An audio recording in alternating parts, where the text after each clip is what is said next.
Hi guys, we're going to make some gyoza or Japanese dumplings or Japanese style pot stickers. We've got all our mise en place set up here. Let's get started putting everything together. Alright, here we've got about a 4-ounce piece of Savoy cabbage.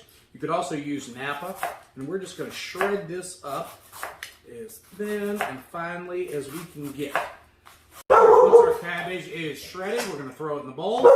Alright, next we're going to take and we're going to add 1 pound of ground pork. You could also use ground beef, ground chicken, ground turkey. All right, next we have some fresh ginger, and we're going to use a microplane or grater to grate 1 tablespoon of ginger. All right, once our ginger is grated, we're going to add that to the bowl. Next, we're going to add about a tablespoon of garlic.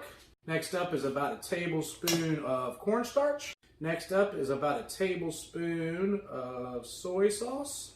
All right, so the recipe actually calls for sake, but in its place, we're going to use about a tablespoon of seasoned rice wine vinegar.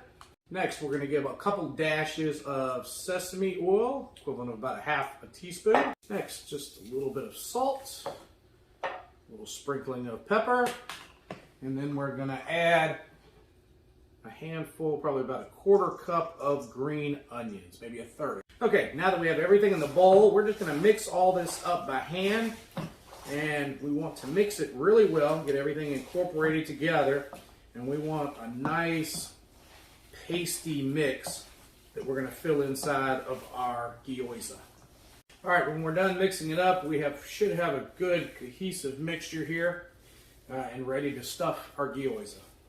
All right, we're going to take our wrapper. These are some pot sticker wrappers or gyoza wrappers that came from the international market here. We're going to wet our edges all the way around so that it sticks. We're going to take about a teaspoon of our filling, put it in the middle, fold over until a half moon shape, press our edges together real well. Then between our thumb and our forefingers, we're going to make some flutes along the edge, probably about 4 or 5. All right, there we go. Okay, our gyoza are all done. So we're going to get a pan with a little bit of oil in the bottom, vegetable, canola, whatever. And we're just going to put about 5 in our pan here. You can do a little more. And we're just going to pan fry these for a second until they brown on the bottom. All right, once these guys start to brown a little bit on the bottom, we're going to add about a 1/3 cup of water and put a lid on. Reduce it down to low, and we're going to let this cook until all the water evaporates off. That should mean they're all cooked. Okay, now at this point, all of our water has evaporated. We can serve these up now like this. Okay, here we have let these pan fry for a moment. We're just going to take and slide them out on a plate now. And we're going to serve with some gyoza dipping sauce. There you go.